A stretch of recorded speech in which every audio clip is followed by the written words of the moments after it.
White ठीक है, yellow भी ठीक आ रहा है, इसको ग्रीन भी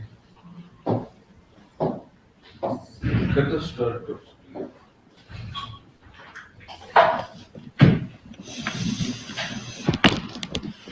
एक बार इसका चार्जर चेक कर लेना, चार्ज कितना है।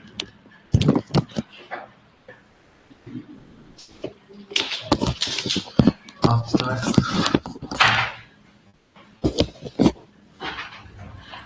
तो लास्ट क्लास में हमने पढ़ा था रदरफोर्ड मॉडल।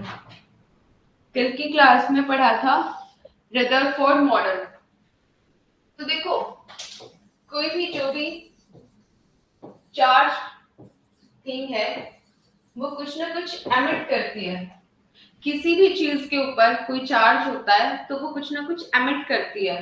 लेकिन रदरफोर्ड मॉडल से तो हमें एज सच कुछ पता ही नहीं चला कि कुछ एमिट हो रहा है या नहीं।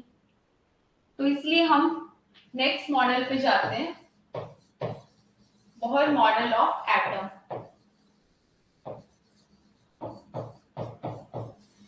रदरफोर्ड मॉडल के बाद आता है बोहर मॉडल ऑफ एटम।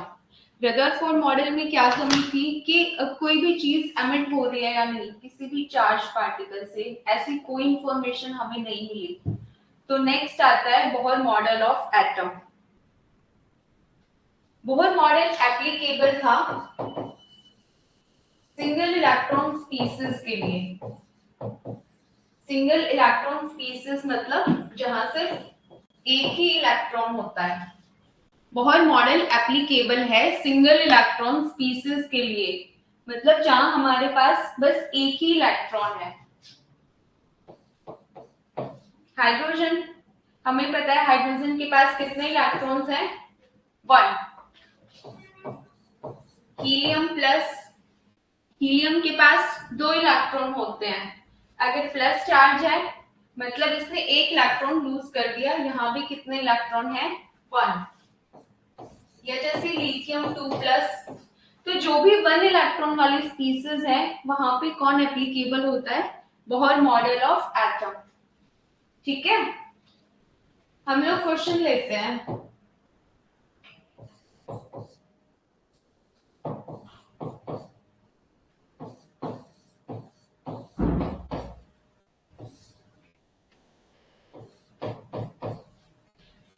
हमें दे रखा है हाइड्रोजन लिथियम 2+, बेरिलियम 3+, कार्बन 5+। तो H2 है, सॉरी, कहां पे बोहर मॉडल हम एप्लीकेबल नहीं कर सकते? हमारे पास है H2, लिथियम 2+, बेरिलियम 3+, कार्बन 5+। तो हमें बताना है कहां हम बोहर मॉडल को एप्लीकेबल नहीं कर सकते।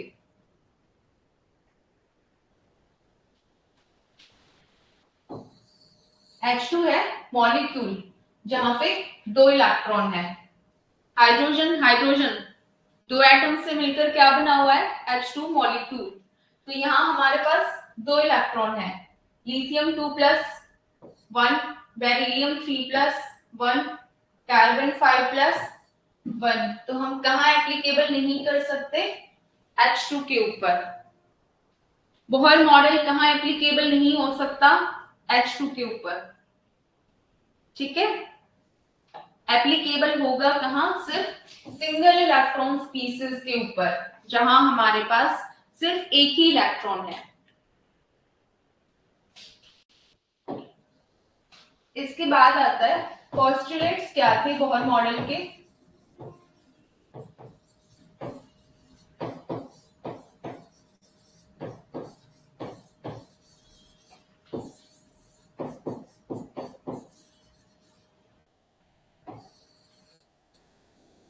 Postulates of Bohr model of atom.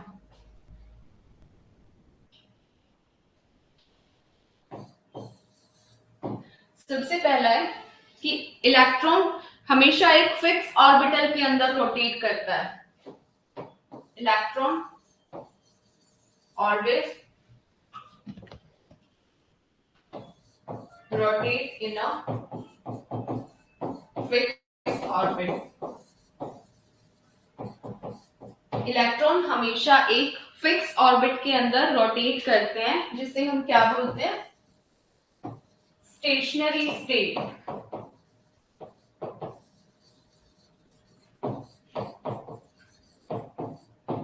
सबसे पहला पॉइंट क्या है कि इलेक्ट्रॉन हमेशा एक फिक्स ऑर्बिट के अंदर रोटेट करते हैं, जिन्हें हम स्टेशनरी स्टेट बोलते हैं।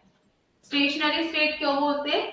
क्योंकि यहाँ एनर्जी फिक्स होती है। स्टेशनरी स्टेट मतलब एनर्जी चेंज ही नहीं हो सकती टाइम के साथ, यानी हम कह सकते हैं energy is quantized.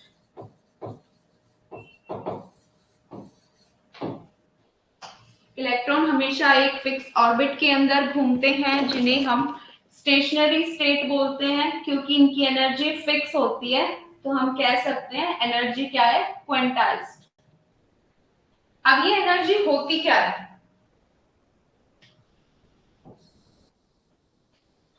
Bohr model के अकॉर्डिंग किसी भी सिंगल इलेक्ट्रॉन स्पीसीज के लिए एनर्जी होती है -2π² me4z²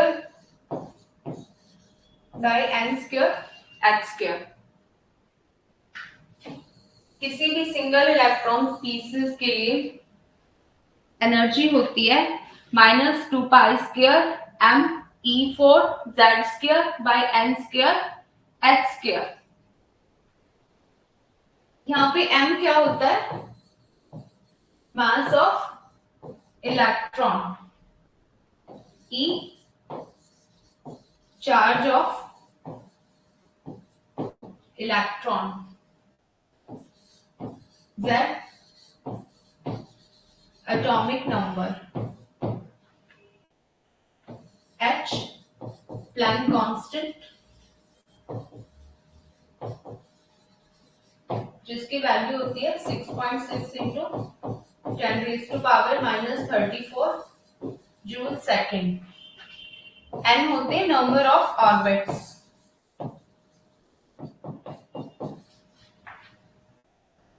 एनर्जी होती है किसी भी सिंगल इलेक्ट्रॉन स्पीसीज के लिए -2π² me4z² by n² h²। यहाँ पे m है इलेक्ट्रॉन का मास, e है इलेक्ट्रॉन का charge, z atomic number, h है Planck constant, n number of orbits.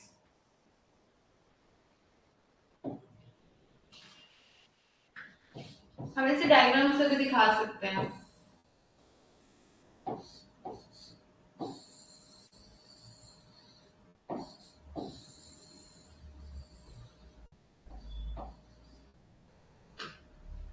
Atom के अंदर पॉजिटिव चार्ज न्यूक्लियस है, जिसके अलग अलग लेवल्स हैं, k शेल, l, m। ठीक है, k शेल के लिए n की वैल्यू 1 है, l के लिए 2 है, m के लिए 3। तो अभी हमने एनर्जी के लिए फॉर्मूला लिखा था -2π² me4z² by n² h²। जब भी हम इन सारी वैल्यूज को पुट कर देते हैं तो ये एनर्जी मिलती है हमें -13.6 z² by n² electron volt पर एटम। जब भी हम ये सारी वैल्यूज पुट कर देते हैं तो ये वैल्यूज हमें मिलती है -13.6 z² by n² electron volt पर एटम। हमें पता है 1 इलेक्ट्रॉन वोल्ट क्या होता है? 1.6 इंटू 10⁻⁻19 कूलम। तो यहाँ से अगर हम इसको जूल में चेंज करेंगे तो ये वैल्यू आ जाएगी -21.8 इंटू 10⁻⁻19 जूल पर एटम। अगर हम इसको किलो जूल पर मोल में लेते हैं तो यही value -1312 Z square by n square kilo joule per mole हो जाती है। ठीक है, तो हमने एनर्जी निकाली अलग अलग यूनिट्स में। अगर इलेक्ट्रॉन वोल्ट में गिवन हो तो एनर्जी होती है -13.6 Z square by n square. Joule पर एटम के अंदर -21.8 इंटू 10⁻⁻19 जूल। और यही एनर्जी किलो जूल पर मोल में हो जाएगी -1312 Z square by n square kilo joule per mole. ठीक है,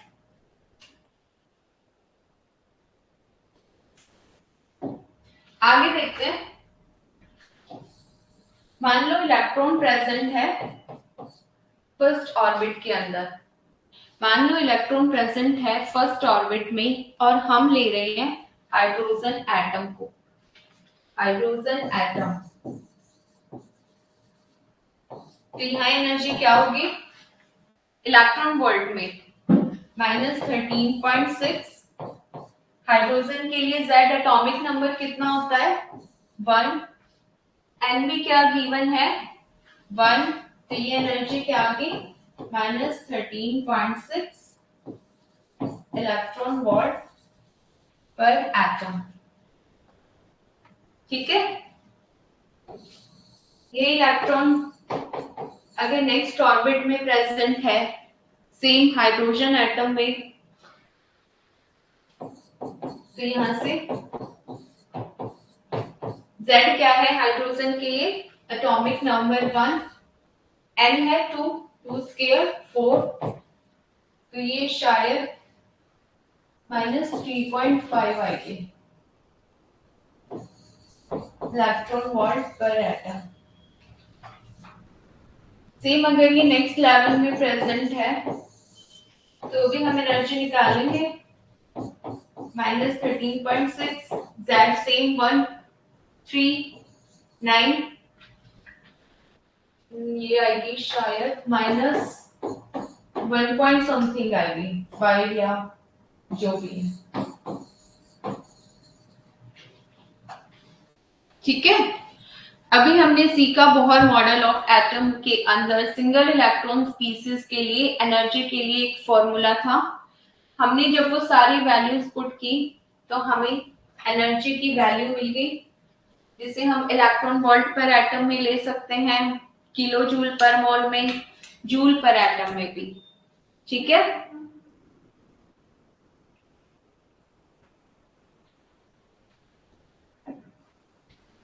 तो जैसे एनर्जी के लिए फॉर्मूला था ऐसे ही रेडियस ऑफ nth ऑर्बिटल, किसी भी nth ऑर्बिटल के लिए अगर हमें रेडियस निकालनी हो तो फॉर्मूला होता है a0 n square by z।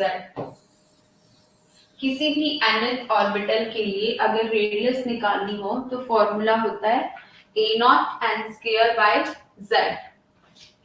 यहाँ a0 क्या है बोहर रेडियस, a0 है बोहर रेडियस जिसकी वैल्यू होती है 0.529 एंगस्ट्रॉम।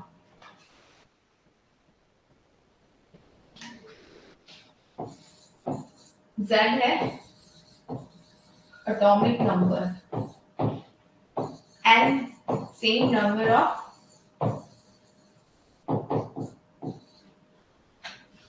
अगर हमें किसी भी nth ऑर्बिटल के लिए रेडियस निकालनी हो तो बोहर फॉर्मूला है a0 n square by z। a0 Bohr radius जिसकी वैल्यू होती है 0.529 angstrom, that atomic number, n number of orbits. हम लोग क्वेश्चन लेते हैं।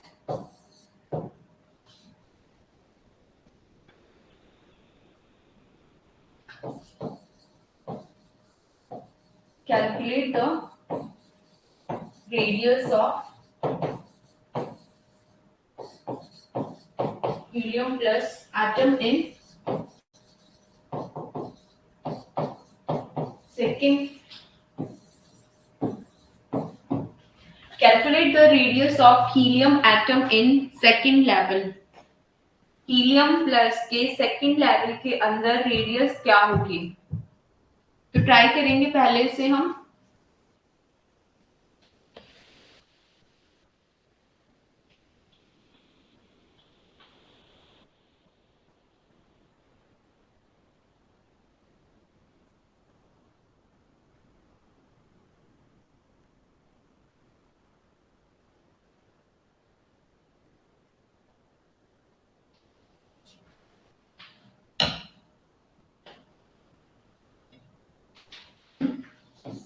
रेडियस के लिए फॉर्मूला क्या है?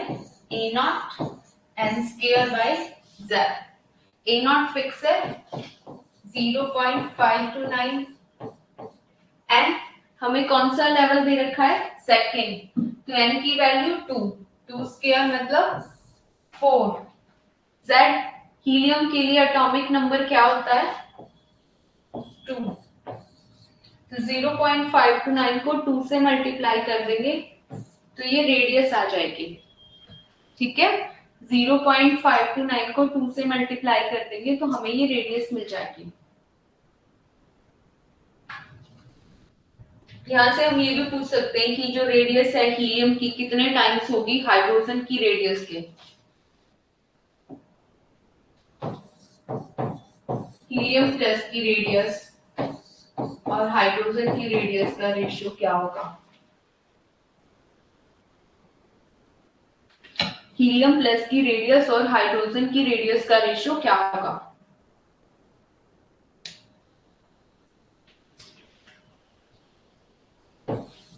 रेडियस के लिए क्या फॉर्मूला लिखा है अभी हमने? A nought n square by Z. तो पहले हीलियम के लिए लेते हैं, ए नॉट ही लिख देते हैं क्योंकि ए नॉट से ए नॉट कैंसिल हो जाएगी। एन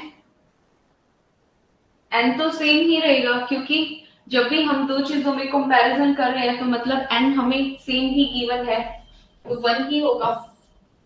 जेड हीलियम का एटॉमिक नंबर कितना होता है? 2। अब हाइड्रोजन के लिए लेते हैं a nought same n square 1, Z में कितना हो जाएगा? तो ये रेशियो आ जाएगा 1/2। ठीक है, अगर अपोजिट पूछे हाइड्रोजन बाई हीलियम तो क्या हो जाएगा? 2:1। ठीक है,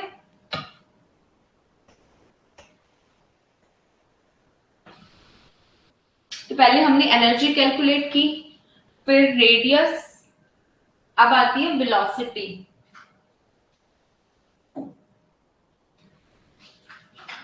वेलोसिटी किसी भी nth ऑर्बिटल के लिए वेलोसिटी का फॉर्मूला होता है v0 into Z by N. किसी भी nth ऑर्बिटल के लिए वेलोसिटी का फॉर्मूला होता है v0 into Z by N. v0 क्या है? Velocity in first orbit. First orbit के लिए जो वेलोसिटी की वैल्यू है वो क्या है? v0, जिसकी वैल्यू होती है 2.18 इंटू 10⁻⁸ सेंटीमीटर पर सेकेंड। किसी भी nth ऑर्बिटल के लिए अगर हमें वेलोसिटी निकालनी हो तो फॉर्मूला होता है v0 into Z by N. v0 first orbit के लिए जो वेलोसिटी है जिसकी वैल्यू है 2.18 into 10⁻⁸ centimetre per second. Z same है, atomic number and same number of orbits या जो भी लेवल हम कंसीडर कर रहे हैं। ठीक है, हम क्वेश्चन लिखते हैं। Calculate the velocity of hydrogen in third Bohr orbit. Calculate the velocity of hydrogen in third Bohr orbit. तो जल्दी से ट्राई करो ये.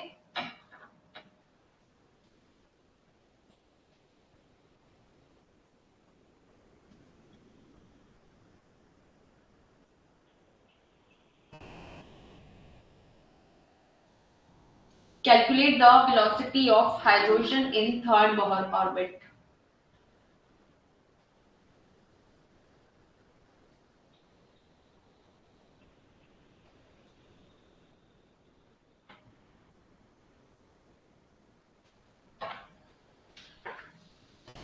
फॉर्मूला लिखेंगे Vn इक्वल टू क्या है, V0 into Z by N.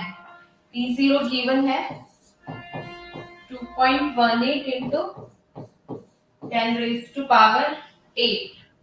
Z हाइड्रोजन के लिए एटॉमिक नंबर क्या है, 1. N थर्ड बोहर ऑर्बिट मतलब N की वैल्यू क्या रखेंगे, 3. तो इसको सॉल्व कर लेंगे तो हमें क्या मिल जाएगा, थर्ड बोहर ऑर्बिट के अंदर वेलोसिटी की वैल्यू. ठीक है.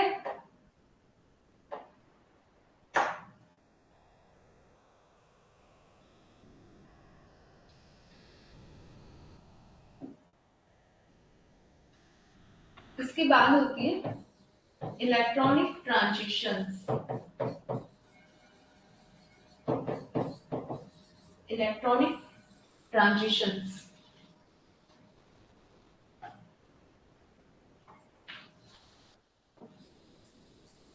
हमने कंसीडर की है, ये क्या है, ग्राउंड स्टेट.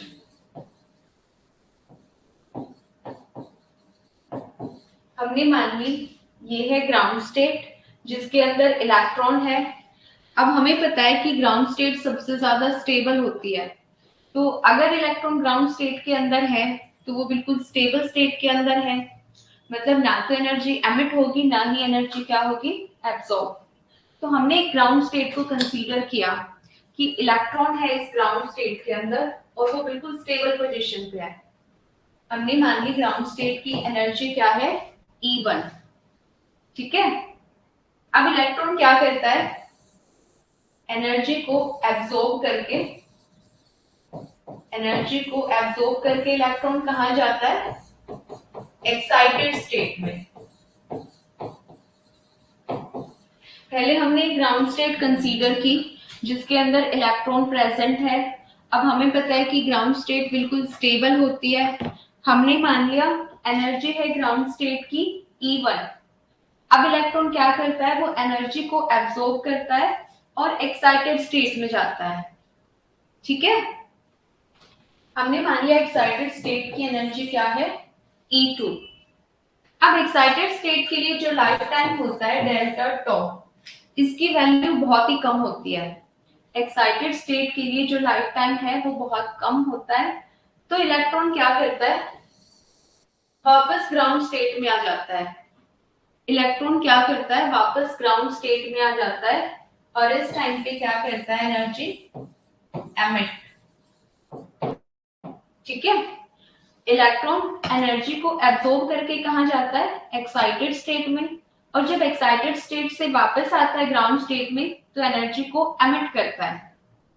अब नेट कितनी एनर्जी एमिट हुई या एब्सॉर्ब हुई वो हम इन दोनों के डिफरेंस से निकाल लेंगे. हमारे पास कितनी नेट एनर्जी एमिट हुई या एब्सॉर्ब हुई वो हम इन दोनों के डिफरेंस से निकाल लेंगे, E2 माइनस E1. ठीक है. जब इलेक्ट्रॉन एक लेवल से दूसरे लेवल पे जाता है या दूसरे लेवल से अगेन फर्स्ट लेवल पे आ रहा है तो इन्हें बोलते हैं इलेक्ट्रॉनिक ट्रांजिशन. यहां से हमने क्या निकाल लिया कि नेट हमारे पास कितनी एनर्जी एमिट हो रही है या एब्सॉर्ब हो रही है. ठीक है. हम क्वेश्चन लेते हैं.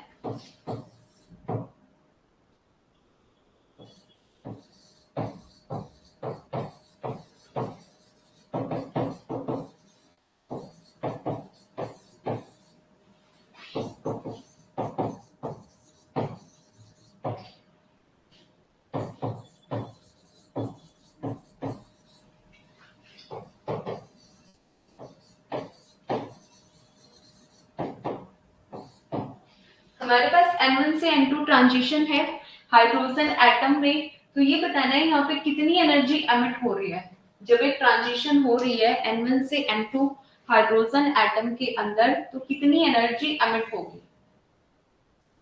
ट्राई करो इसे।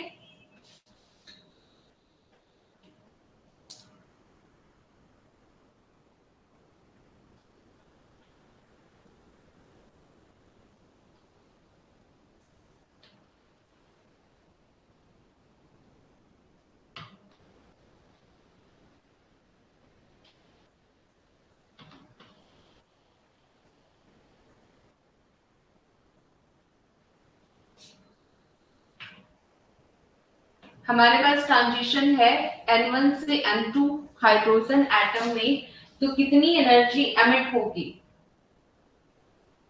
ट्रांजिशन कहां से कहां है, N1 से N2, बस दोनों का डिफरेंस निकालना है। Energy -13.6 Z² by N²। यहाँ पे हाइड्रोजन है तो Z की वैल्यू 1, N पहले ही क्या गिवन है 1। उसी तरह N2 के लिए, हाइड्रोजन के लिए Z1, N है 2, 2 का स्क्वायर 4।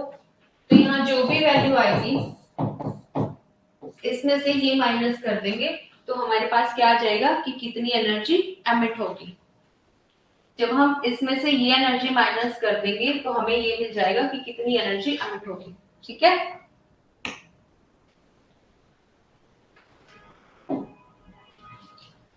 नेक्स्ट आता है भाई इलेक्ट्रॉनिक एनर्जी इज नेगेटिव। भाई इलेक्ट्रॉनिक एनर्जी इज नेगेटिव। जो इलेक्ट्रॉनिक एनर्जी है वो नेगेटिव क्यों होती है। Why electronic energy is negative. ये मान लिया हमने क्या है न्यूक्लियस, हमने मान लिया ये है न्यूक्लियस और यहाँ है कोई इलेक्ट्रॉन। हमने क्या कंसीडर किया, ये है न्यूक्लियस और ये है इलेक्ट्रॉन। ये इलेक्ट्रॉन इस न्यूक्लियस से इनफाइनाइट डिस्टेंस के ऊपर है। ये इलेक्ट्रॉन इस न्यूक्लियस से इनफाइनाइट डिस्टेंस पे है। तो अगर इलेक्ट्रॉन न्यूक्लियस से इनफाइनाइट डिस्टेंस पे है तो मतलब कोई फोर्स ऑफ अट्रैक्शन नहीं है, तो यहाँ मतलब एनर्जी क्या है इस टाइम पे 0। पहला हमने क्या माना, ये न्यूक्लियस है और इलेक्ट्रॉन क्या है न्यूक्लियस से इनफाइनाइट डिस्टेंस पे है। तो अगर इलेक्ट्रॉन न्यूक्लियस से इनफाइनाइट डिस्टेंस पे है तो मतलब यहाँ पे कोई भी फोर्स ऑफ अट्रैक्शन नहीं है, तो इस टाइम पे एनर्जी क्या है 0। अब मान लो ये इलेक्ट्रॉन क्या कोशिश कर रहा है, अप्रोच करता है न्यूक्लियस को। अगर अब ये इलेक्ट्रॉन अप्रोच कर रहा है न्यूक्लियस को तो कुछ ना कुछ फोर्स लगेगा। ठीक है, जब इलेक्ट्रॉन अप्रोच करेगा न्यूक्लियस को तो कुछ ना कुछ फोर्स लगेगा और एनर्जी भी क्या होगी रिलीज। ठीक है, जब इलेक्ट्रॉन अप्रोच करेगा न्यूक्लियस को तो कुछ ना कुछ फोर्स लगेगा, एनर्जी रिलीज होगी। अब पहले एनर्जी थी 0, अब रिलीज होगी तो 0 से कम क्या होगी नेगेटिव ही। तो इसीलिए जो हमने एनर्जी के लिए फॉर्मूला लिखा था -13.6 Z²/n² इलेक्ट्रॉन वोल्ट में या फिर किलो जूल में, किलो जूल पर मोल। इसीलिए क्या होता है कि जो भी एनर्जी है वो नेगेटिव में आ रही थी। ठीक है,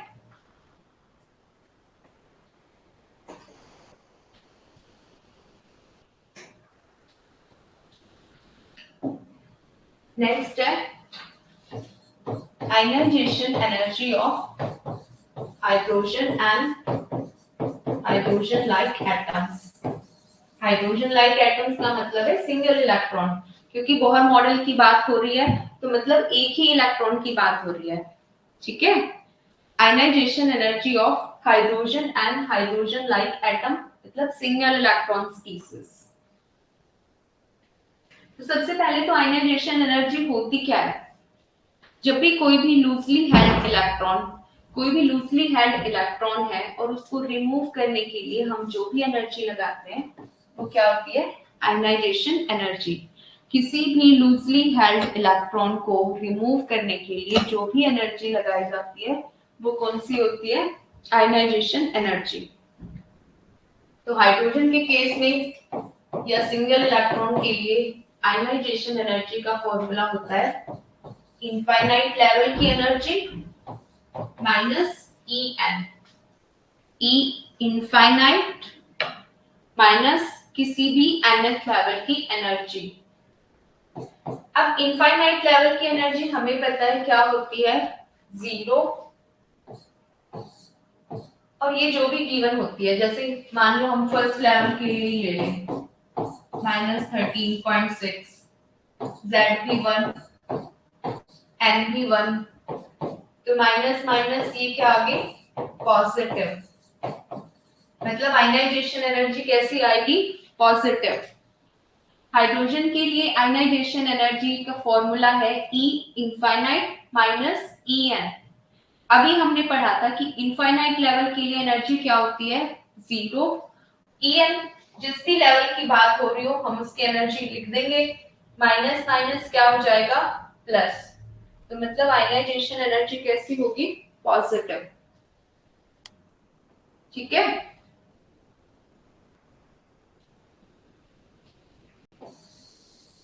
जैसे क्वेश्चन है हमारे पास कि आयनाइजेशन एनर्जी हीलियम प्लस की कितने टाइम्स होगी आयनाइजेशन एनर्जी ऑफ हाइड्रोजन के?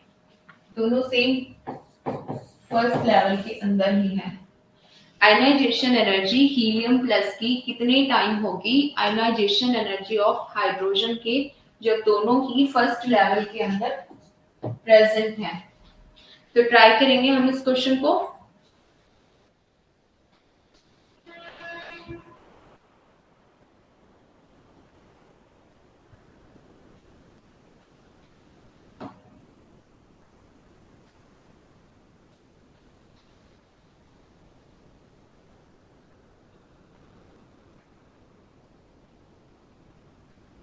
आयनाइजेशन एनर्जी के लिए क्या था formula? E infinite minus En। यहाँ पे दोनों कौन से लेवल में प्रेजेंट है? फर्स्ट में। पहले हम हाइड्रोजन के लिए ले लेते हैं E infinite minus E1। 0 minus minus 13.6, तो ये वैल्यू आ गई +13.6 इलेक्ट्रॉन वोल्ट बाय एटम। अब हम ले लेते हैं एनर्जी हीलियम की E infinite minus E1, 0 minus 13.6 Z square by N square. अब N तो 1 है, Z मतलब हीलियम का एटॉमिक नंबर कितना होता है? 2, तो 2 का स्क्वायर 4, यानी ये आ रहा है। यहां से ये पता चला कि हीलियम की आयनाइजेशन एनर्जी 4 टाइम्स होती है हाइड्रोजन की आयनाइजेशन एनर्जी। मतलब आयनाइजेशन एनर्जी हीलियम की 4 टाइम्स होती है आयनाइजेशन एनर्जी ऑफ हाइड्रोजन के। ठीक है। ऐसे ही हम निकाल सकते हैं आयनाइजेशन एनर्जी लिथियम 2 प्लस की कितने टाइम्स होगी ionisation energy of hydrogen in first level, जब दोनों ही पहले लेवल में प्रेजेंट है। आयनाइजेशन एनर्जी लिथियम 2 प्लस की कितने टाइम्स होगी हाइड्रोजन की आयनाइजेशन एनर्जी के, जब दोनों ही फर्स्ट लेवल में प्रेजेंट है? पहले ट्राई करेंगे इसे।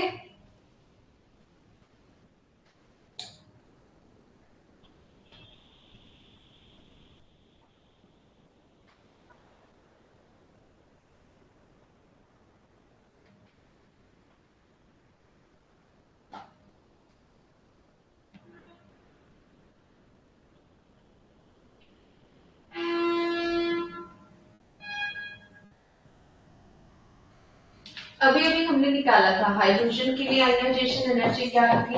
13.6 इलेक्ट्रॉन वोल्ट पर एटम।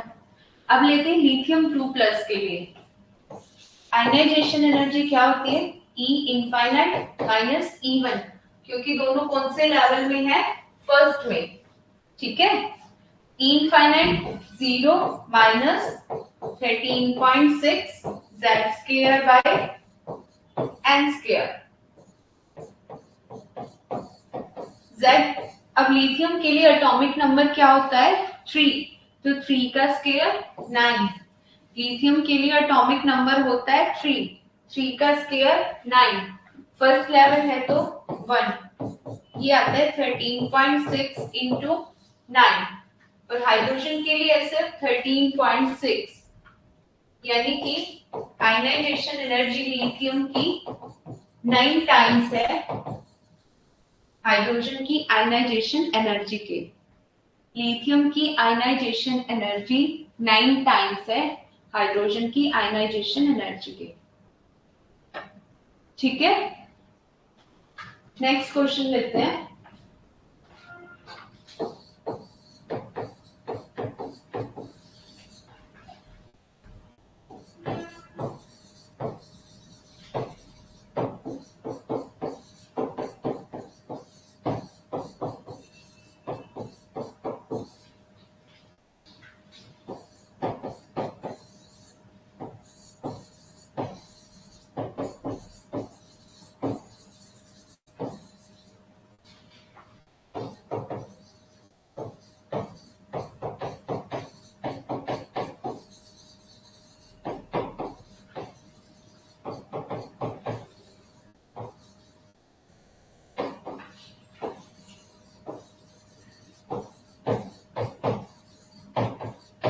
नेक्स्ट क्वेश्चन है, ionisation energy of hydrogen atom in excited state is 0.5 eV. How much energy it will emit when it returns to ground state? Hydrogen के case में excited state के लिए हमें ionization energy दे रखी है 0.5 electron volt. अब ये पूछा है कि ये कितनी एनर्जी को एमिट करेगा जब ये वापस एक्साइटेड स्टेट से ग्राउंड स्टेट में आता है। जब ये वापस ग्राउंड स्टेट में आता है तो कितनी एनर्जी एमिट होगी? तो जल्दी से हम ट्राई करेंगे इस क्वेश्चन को।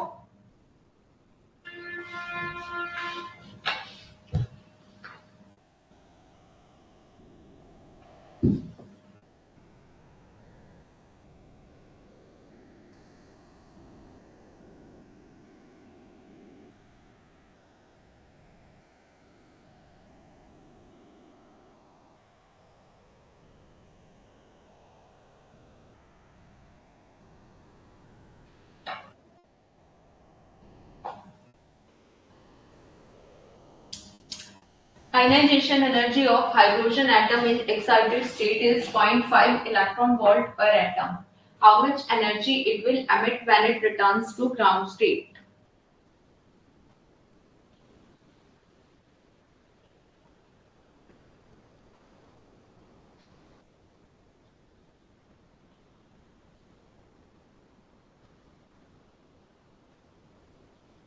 चलो देखते हैं। हमें पता है ये है ग्राउंड स्टेट और ये क्या है? Excited state. हाइड्रोजन के केस में ये है ग्राउंड स्टेट और ये है एक्साइटेड स्टेट। हमें एक्साइटेड स्टेट की आयनाइजेशन एनर्जी दे रखी है 0.5 इलेक्ट्रॉन वोल्ट। पहले हम आयनाइजेशन एनर्जी के लिए लेते हैं। एक्साइटेड स्टेट के लिए दे रखी है 0.5 इलेक्ट्रॉन वोल्ट, और हमें पता है हाइड्रोजन के लिए ग्राउंड स्टेट की थी 13.6। ठीक है, एक्साइटेड स्टेट के लिए आयनाइजेशन एनर्जी दे रखी है 0.5 इलेक्ट्रॉन वोल्ट। ग्राउंड स्टेट की हमें पता ही है 13.6 होती है। ठीक है, अब पूछा है कि कितनी एनर्जी को एमिट करेगा जब ये एक्साइटेड स्टेट से कहां आएगा? ग्राउंड स्टेट में। अभी पढ़ा था हमने, जब भी एनर्जी एमिट हो, टोटल एमिट या एब्सॉर्ब निकालनी हो तो क्या करते हैं? डिफरेंस निकालते हैं। लेकिन डिफरेंस के लिए क्या चाहिए? एनर्जी, और हमारे पास क्या है? Ionisation energy.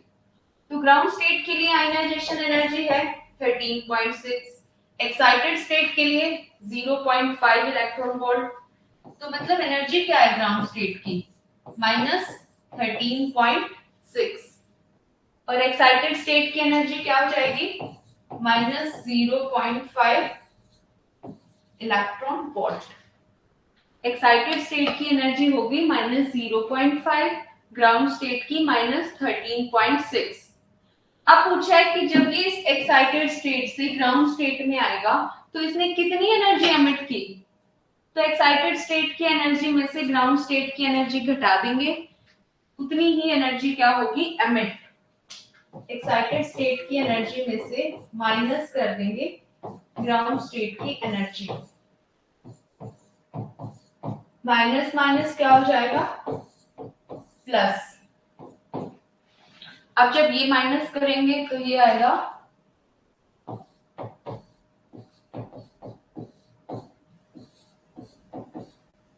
13.1 इलेक्ट्रॉन वोल्ट पर एटम। साइन प्लस का क्योंकि ये बड़ा है। तो एक हाइड्रोजन एटम जिसमें एक्साइटेड स्टेट में आयनाइजेशन एनर्जी है 0.5 इलेक्ट्रॉन वोल्ट, तो जब ये वापस ग्राउंड स्टेट में आता है तो इसने कितनी एनर्जी एमिट की 13.5 इलेक्ट्रॉन वोल्ट। कैसे किया हमने इस क्वेश्चन को, हमारे पास ग्राउंड स्टेट है, एक्साइटेड स्टेट, हमें आयनाइजेशन एनर्जी दे रखी है एक्साइटेड स्टेट की 0.5 इलेक्ट्रॉन वोल्ट, ग्राउंड स्टेट की हमें पता ही है क्या होती है 13.6 इलेक्ट्रॉन वोल्ट। तो आयनाइजेशन एनर्जी का साइन प्लस का था, नॉर्मल एनर्जी का माइनस हो जाएगा, ठीक है। अब ये पूछा था कितनी एनर्जी एमिट करेगा, तो एक्साइटेड स्टेट की एनर्जी में से ग्राउंड स्टेट की एनर्जी घटा देंगे, उतनी ही एनर्जी एमिट होगी जब इलेक्ट्रॉन एक्साइटेड स्टेट से कहां आएगा ग्राउंड स्टेट के ऊपर, ठीक है।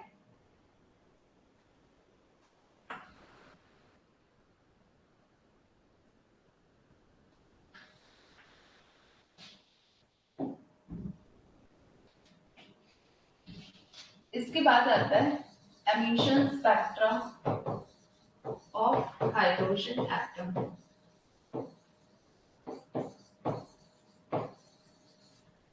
Emission spectra of hydrogen atom.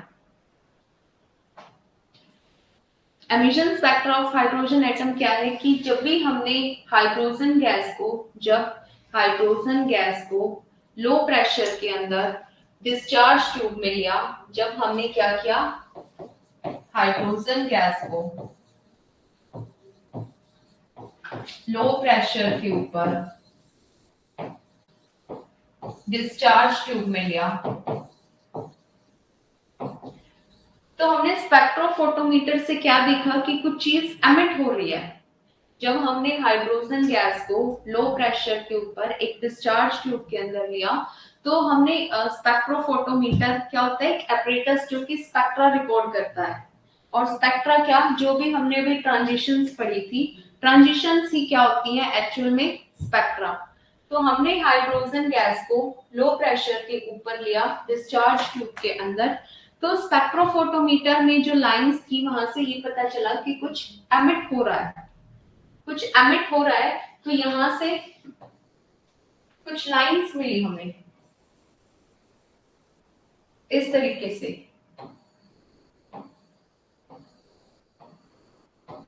अब इन लाइंस को दो दो तीन तीन करके इसलिए दिखाया जाता है क्योंकि फर्दर यहाँ स्प्लिटिंग चलती रहती है इलेक्ट्रिक फील्ड और मैग्नेटिक फील्ड के बिना भी।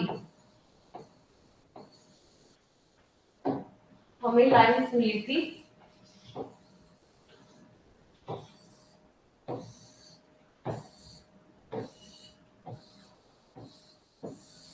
कौन सी लाइमन, बाल्मर, पास्टन, ब्रैक्ट, पीफन, एक हाइमर सीरीज पे होती है आगे, उसकी नीड नहीं है। तो हमें इस तरीके से लाइंस मिली जब भी हमने स्पेक्ट्रोफोटोमीटर के अंदर देखा कि जो ट्रांजिशंस हो रही है वहां इस तरीके से लाइन मिली। बुक्स में आप लोगों को ये लाइंस हमेशा ऐसे दिखाई देती हैं।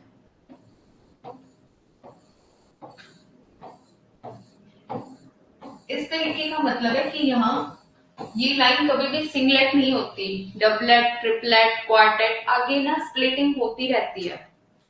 हाइड्रोजन का जब भी स्पेक्ट्रा रिकॉर्ड करते हैं तो बिना इलेक्ट्रिक फील्ड और मैग्नेटिक फील्ड के भी यहाँ स्प्लिटिंग होती रहती है, इसीलिए ये लाइंस हमें इस तरीके से दिखाई देती हैं। लाइमन जो सीरीज मिली थी यूवी रीजन में, बाल्मर विजिबल, यानी हमें कौन सी ट्रांजिशंस दिखाई देंगी, बाल्मर सीरीज वाली। विजिबल का मतलब है कि ये वाले ट्रांजिशंस हमें दिखाई देंगे, आगे वाली होती है आईआर रीजन के अंदर, ठीक है। अब ये जो भी लाइंस हमें मिली है, लाइमन, बाल्मर, पाशन, ब्रैग, पीफन, ये जो अरेंजमेंट है इंक्रीजिंग वेवलेंथ के अकॉर्डिंग है। इसका मतलब है कि लाइमन सीरीज की जो वेवलेंथ है, मिनिमम वेवलेंथ होती है। अगर किसी की वेवलेंथ मिनिमम है तो मतलब एनर्जी क्या होगी, मैक्सिमम। जितनी भी ये लाइंस हैं ये हमने वेवलेंथ के इंक्रीजिंग ऑर्डर पे ले रखी है। मतलब लाइमन सीरीज की जो वेवलेंथ है वो मिनिमम है, मिनिमम वेवलेंथ है मतलब एनर्जी क्या है, मैक्सिमम, ठीक है। अब ये नंबर ऑफ ट्रांजिशंस होती कैसे हैं, जो हमने अभी पढ़ा था ट्रांजिशंस, इलेक्ट्रॉन जब एक लेवल से दूसरे लेवल पे जाता है। तो सबसे पहले लेते हैं लाइमन सीरीज को ही। यहाँ ट्रांजिशंस की पॉसिबिलिटी होती है फर्स्ट लेवल से लेकर N2, 2, 3, 4 आगे इनफाइनाइट तक, सो ऑन। सबसे पहले हम जैसे लाइमन सीरीज को लेते हैं, पहली ट्रांजिशन N1 से लेकर N2 हमारे पास 2, 3, 4 इनफाइनाइट सो ऑन हो सकता है।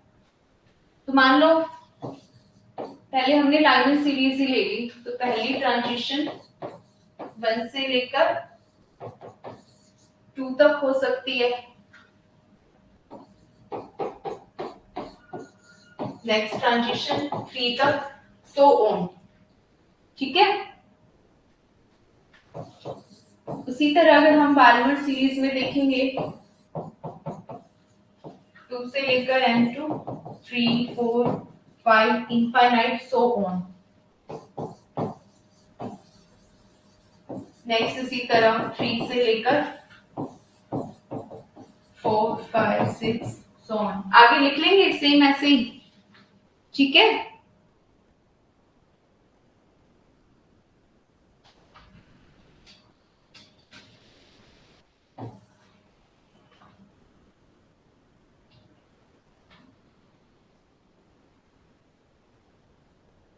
अब यहां आता है रिडबर्ग फॉर्मूला। रिडबर्ग फॉर्मूला जिससे हम वेव नंबर या वेवलेंथ कैलकुलेट कर सकते हैं। यहाँ हमारे पास आता है रिडबर्ग फॉर्मूला जिससे हम वेव नंबर या वेवलेंथ कैलकुलेट कर सकते हैं। ये फॉर्मूला क्या होता है, nu bar R Z square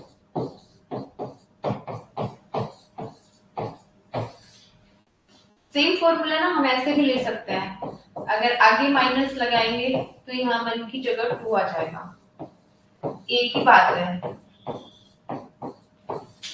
ठीक है। रिडबर्ग फॉर्मूला जहां से हम वेव नंबर, और वेव नंबर पता है हमें किसका उल्टा होता है, वेवलेंथ का। ये और ये फॉर्मूला सेम ही है, सिर्फ मैंने साइन अपोजिट किया तो यहाँ पे N2 आ गया, N1 इधर चला गया, ठीक है। R होता है यहाँ पे रिडबर्ग कांस्टेंट जिसकी वैल्यू होती है 109,677 सेंटीमीटर इनवर्स या फिर 1.09 into 10⁻⁷ metre inverse. Z same atomic number, Z same atomic number. तो आज के लिए इतना ही काफी है, कल करते हैं आगे।